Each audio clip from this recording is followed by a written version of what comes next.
Ladies and gentlemen, this House believes that the salaries of politicians should be pegged to those of the top earners in the private sector. Now, first some definitions for the House today. Pegged will be defined as proportionate to the equivalent worker in the private sector. In terms of rank, politicians will be determined as members of the central government and not mayors of small towns. And top earners in private sector are people such as multinational corporation leaders, surgeons and other top medical professionals, as well as elite athletes.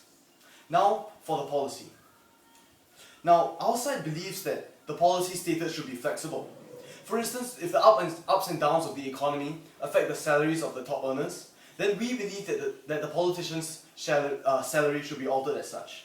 Furthermore, we believe that the salaries of a politician will be pegged to someone of an equivalent rank in the private sector. We will not peg the salary of a mayor of a small town, for instance, to that of Bill Gates. That would be ridiculous. And lastly, we believe, on our side, we are open to alternative measures in order to ensure the top quality of our government. Now, I have 2 points for the House today.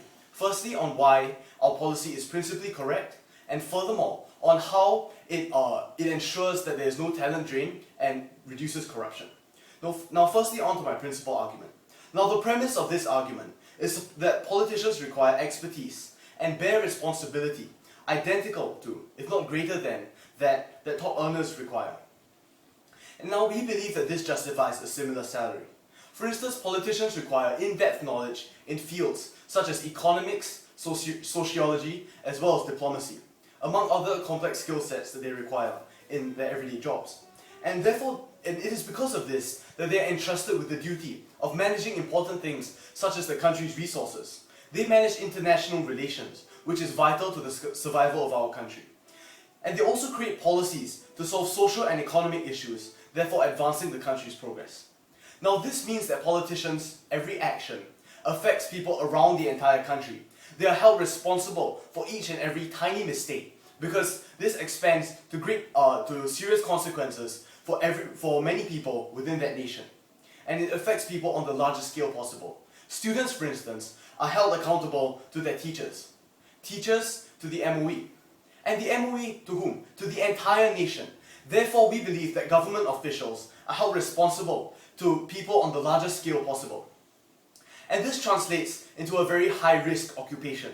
Athletes, for instance, elite athletes, are paid a lot. Why? Firstly, because they trained extremely hard, but also because they take immense risk in their job. They risk career-ending injury through the 6 hours of practice that they undergo each day. Similarly, politicians risk ridicule and being fired immediately from their post, thus ruining their career, should they make even the slightest mistake. And so while the average man is held accountable by his boss, people such as politicians, top businessmen, and medical professionals are held accountable, for instance, by the entire company, the entire nation, or in terms of matters such as life and death. Therefore, we believe that this immense risk justifies a salary similar to those of top earners in the private sector. Because not many people are willing to take up this great risk. Therefore, it is principally correct to reward politicians accordingly. If they take up a huge risk, they should also be granted a huge reward. And since politicians have to undergo thorough education, put in lots of effort to gain that position, and even then have to risk so much, we believe that they should have a similar salary to people who are top earners in the private sector as they undergo similar challenges. Now, on the practical benefits of this policy. Now, the premise of this argument is that the aptitude as well as the attitude of politicians must be absolutely top-notch in order to ensure the well-being and survival of the country. Now, the thesis of this point is that pegging a politician's pay to that of the top private earners will result in more talented politicians as well as reduce corruption. Now, this policy will incentivize the most prudent, intelligent visionaries to lead our country rather than leading a company. And it is vital to ensure that the various aspects of a nation are managed with wisdom and as well as intelligence. Now, what do politicians do actually? They create fiscal policies that create jobs for the people. They have to manage law and order in order to reduce crime. They have to solve problems such as social integration, for instance. Therefore, we believe that politicians do have do have immense responsibilities, and therefore they have to be the most talented individuals in our nation in order to carry this out properly. A failure to implement this policy will result in a talent drain in the parliament. Politicians who are not paid as much as other high flyers may also resort to corruption, for instance.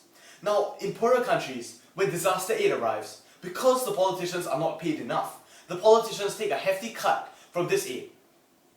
And now, we all know this common saying, once bitten, twice shy. Once other countries realize that the aid that they are given is not being used to help the people, they will not give it again. And this hurts the citizens. Furthermore, these politicians will steal from the Federal Reserve and maybe even accept bribes in order to top up their meagre salary. And what is the best way to reduce corruption? We believe it is to pay these deserving individuals more money, to pay them what they deserve. If we have to keep spying on the politicians to ensure that they are not stealing, then we believe that this is an immense waste of resources. Rather, we should be paying them something that they deserve in order to solve the problem from the root, rather than lashing out at any symptoms. Otherwise, the people's livelihood will be neglected and their tax money wasted. And for all these reasons, I am proud to propose.